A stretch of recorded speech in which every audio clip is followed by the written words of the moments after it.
안녕하십니까, 미세로입니다. 오늘은 용비어천가 여러분들이 학교에서 한 번씩 보셨을 겁니다. 용비어천가 그 악장 조선전기 때 이제 악장이라는 거 아실 거고 또 장편 서사시라는 것도 아실 거예요. 그쵸? 간단하게 정리해 보면 총 125장인데 그렇게 다 나오진 않아요. 그래서 기본적으로 제일 많이 나오는 게 지금 선생님이 이렇게 적어놓은 1장, 2장, 이렇게 125장이 많이 나옵니다. 그리고 설령 다른 장이 나온다 할지라도 어차피 지금 구성이 이렇게 돼 있어요. 2절, 그러니까 줄이 두 개라는 거죠. 사구, 하나, 둘, 셋, 넷. 2절 사구로 돼 있고요. 보통 앞에 절은 중국의 어떤 고사, 여기는 이제 태조 이성계의 영웅적 측면 이래가지고 대구 형식으로 되어 있기 때문에 뭐 대충 이 세 장만 공부하셔도 적용을 해서 풀 수 있습니다. 그래서 기본적으로 영비어천가가 이 그 세종 때 한글을 창제했을 때에 한글의 그 원래 최초의 모습, 한글의 최초의 모습을 알 수 있어요. 왜냐하면은 그 한글을 창조하고 나서 실험적으로 용비어천가를 지어본 거죠. 그러니까 어떤 실험했던 작품이에요. 그래서 한글 15세기 한글 최초의 모습을 가지고 있는 작품이 또 용비어천가라고 할 수 있습니다. 그리고 이제 1장이랑 지금 2장이랑 125장이 왜 또 잘 나오냐고 하면은 여러분들 보시면 1장은 아까 선생님이 기본적으로 이 한 줄, 두 줄 해갖고 사고 있대는데 이거 한쪽에 빠졌잖아요. 1절 같은 경우는 1장 같은 경우는 1절 3구, 1절 3구.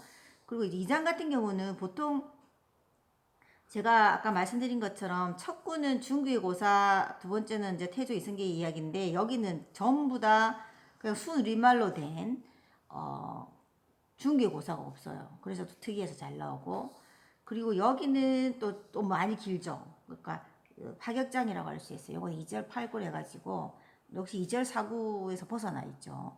그래서 요 세 개가 시험이 잘 나옵니다. 그래서 우리 제목을 먼저 보실게요.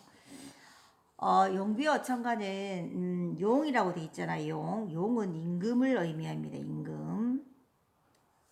우리가 보통 예전에 여러분들은 잘 모르실 거예요.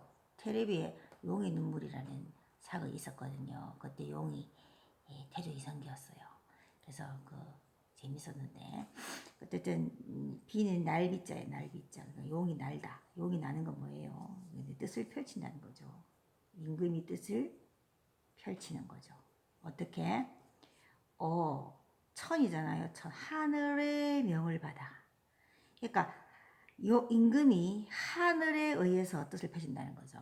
그래서 벌써 이 태조 이성계 임금이 된 거는 하늘의 뜻이다라는 것이 전제되어 있습니다. 자, 볼게요. 해동 육룡이 이렇게 돼 있잖아요. 해동이라는 거는 우리나라를 지칭하는 말이에요. 우리나라를 가리키는 말이 맞습니다. 청구도 있고요. 자해라는 말도 있고 많습니다. 우리나라를 가리키는 말이에요. 해동의 육룡, 여섯용이죠. 여섯용은 육조예요, 육조. 여섯 조상이거든요. 그러니까 이게 세종 때 지어졌으니까 제가 적어볼게요. 외우실 필요는 없습니다. 목조, 익조, 도조, 환조, 태조, 이렇게 됩니다. 태조가 이성계고 이제 이방원이잖아요. 그러니까 이 네 사람은 이제 태조 이성계 조상이에요, 조상. 그러니까 이 태조 이성계가 조선을 건국하기 전부터 이미 물밑 작업이 이 사람들에 의해서 있었다. 뭐 이런 의미로 육조가 나옵니다.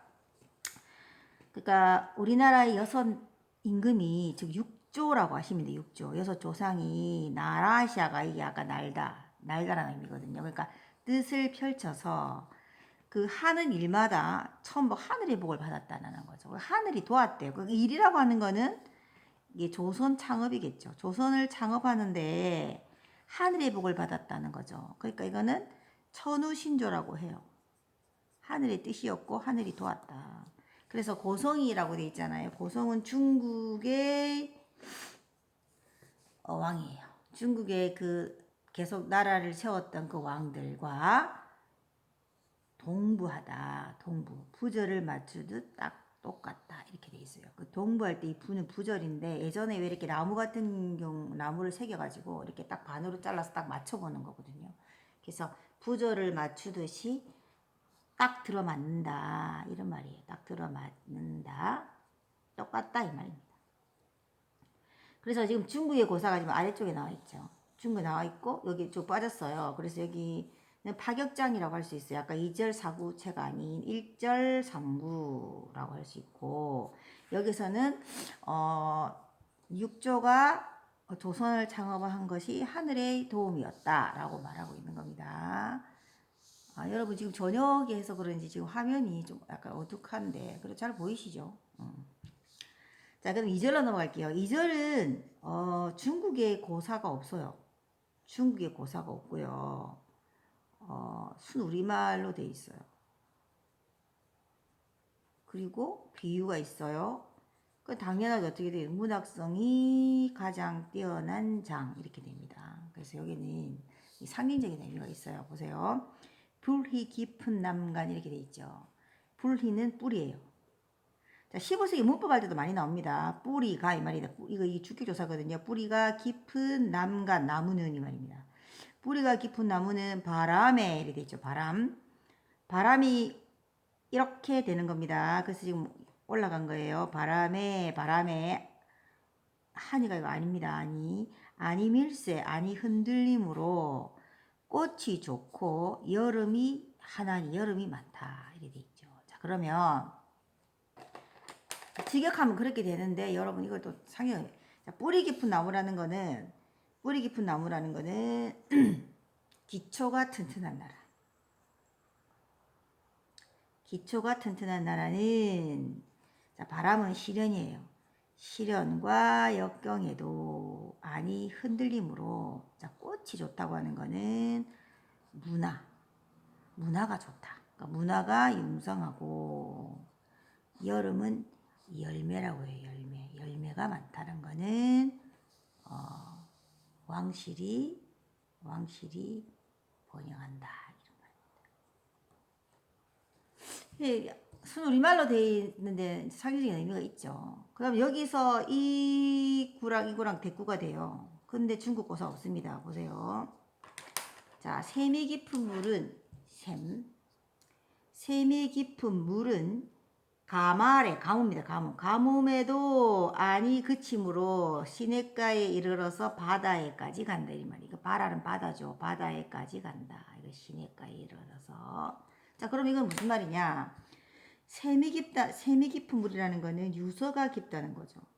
유서가 깊은 나라는 역시 가뭄에도 이랑 같은 말이에요. 가뭄에도 아니 그침으로 시냇가에 이르러 바다에까지 흘러간다는 거는 영원히 발전하고 번영한다. 이렇게 해석하시면 됩니다.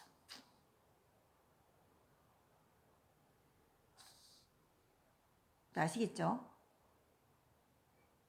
상징적인 의미. 그래서 이 부분은 그 15세기 문법에도 많이 나옵니다. 주격조사라든지 뭐 연음법칙 나온다든지 뭐 많이 나오고요. 뭐 칠종성 이런 게 더 많이 나오는데 그것도 문법 시간에 따로 해야 되는 거고 오늘은 좀 문학적인 측면에서 하겠습니다. 자 이제 125장을 볼게요. 천세위에라는 건 천년 전에 미리 정해놓은 한강 북쪽에 이 말이죠. 천년 전에 위라는 거는 원래 우리는 공간적으로 위라고 하는데 원래 시가 숫자 앞에 위가 오면 전이란 뜻이거든요. 이거 천년 전이에요. 천년 전. 천년 전에 미리 정해 놓았대 한강 북쪽에 뭐를? 한양을 말하는 거예요. 한양. 천년 전에 미리 한강을 한강부처 한약을 정해놨대 수도로. 그러니까 이거 풍수지지 사상이 나타나 있습니다. 누인 개국 하샤. 자, 덕을 쌓아서 나라를 열었대요. 자, 그러면 덕을 쌓아서 아까 나라를 연 사람이 누구죠? 주체가 육조에 육조. 여섯 조상. 시험이 잘 나옵니다. 그래서 덕을 쌓고 나라를 열었는데 그래서 복년이 끝이 없었대요. 복년. 이거는 이제 직역하면 점친년인데 여기서는 점을 치는 년이 아니라 복년이 끝이 없다는 거는 이거 아까 시냇가 이를 바다에까지 간다는 말 똑같아요. 그러니까 무슨 말이냐면 영혼이 발전 번영한다. 요거랑 같은 말입니다. 어느 학교에서는 요걸 또 시험에 냈더라고요. 같은 거. 그러니까 요 아까 내일어 바다에까지 간다가 뭐였죠? 영혼이 발전 번영한다. 이것도 마찬가지예요. 영혼이 발전 번영했다. 이 말입니다.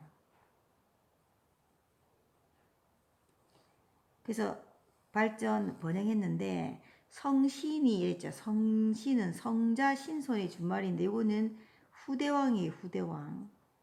자, 후대왕이 니자샤도 이으셔도 경천견민 하셔자. 자, 경천근민. 여기 125장에서 핵심어는 경천근민입니다. 하늘을 공경하고 백성을 위해서 열심히 일한다는 거죠. 그래서 하늘을 공경하고 백성을 위해서 열심히 일해야지만이 더욱 굳어질 것이다. 왕권이 굳어지겠죠. 그래서 경천근민의 주체는 후대왕이 됩니다. 후대왕. 그러니까 이 장은 후대왕을 가르치기 위한 목적으로 적어진 거예요. 지금 125장이잖아요. 그러니까 영비오천가의 총 마지막 장입니다. 그래서 앞에 선왕들의 업적을 나열하고 나서 마지막에는 이래 했으니까 너가 후대왕은 잘해야 되지 않겠니? 뭐 이런 관점에 쓴 거죠. 경천근민 하셔야지만이 더 굳으시리이다. 왕권이 더 굳어질 거다 이 말이죠. 그래서 닝금하 역시 후대왕입니다. 후대왕. 닝금하 알아라 알아셔셔. 자, 알아라 해놓고는 갑자기 지금 중국고사가 나요. 이거 중국고사예요. 이거는. 하나라에 뭐 태광왕이라는 사람이 있었는데 이 태광왕 고사를 인용해가지고 어떻게 했냐면 낙수의 산행가 있으면서 하나빌 조상만 믿고 있겠습니까? 이 말이에요. 그 무슨 말이냐면 하나라 태광왕이라는 사람이 낙수라는 곳에 맨날 놀러가서 사냥하고 놀았단 말이에요. 왜? 조상들이 너무 정치를 잘해가지고 자기 할 게 없다 생각한 거죠. 열심히 일 안 하고 맨날 띵까띵까 놀한 거예요. 그래서 결국 쫓겨났대요. 그래서 맨날 낙수에 사냥가 있으면서 조상만 믿고 있으면 안 된다 이 말이죠. 그러니까 경천금민 해야 된다는 거예요. 그렇게 안 하면 그렇게 안 해 쫓겨난 하나라 태광왕 고사를 인용해서 낙수의 사냥가에서 조상만 믿다가 쫓겨난 태광왕 고사를 그거 봐라 이 말이거든요. 그러니까 이걸 한자로 뭐라 그래요? 타산지석이라고 해요. 다른 사람의 실수를 내가 본보기로 삼아서 그렇게 하지 않도록 하는 타산지석. 타산지석이라고 하죠. 타산지석. 타산지석을 보여주는 거예요. 그걸 경계하라는 거죠. 그래서 이거는 125장 후대왕에 대한 건계 그리고 조선의 영원한 발전 무궁을 축복하는 거고 그 다음에 육조가 나라를 세운 거는 천우신조였다. 하늘의 도움이었다. 라고 해가지고 이 그 용비어천가는 결국 악장으로서 목적성이 강합니다. 목적성. 문학 작품으로서 목적성이 강하면 안 되잖아요. 그래서 일단 문학성은 떨어진다고 보겠죠. 이거는 이제 그 당시 민심을 수습하기 위해서 나라를 세웠던 그 사람들이 그 태조 이성계의 조선 건국의 정당성, 그렇죠? 조선 건국의 정당성을 보여주려고 했던 목적 문학입니다. 화면이 오늘 밤에 이게 지금 불빛 아래서 하니까 아무래도 좀 어두운 감이 있는 것 같은데 혹시 여러분 잘 안 보이시면 말씀해 주세요. 그럼 제가 다시 찍든지 하겠습니다. 미셸호였습니다.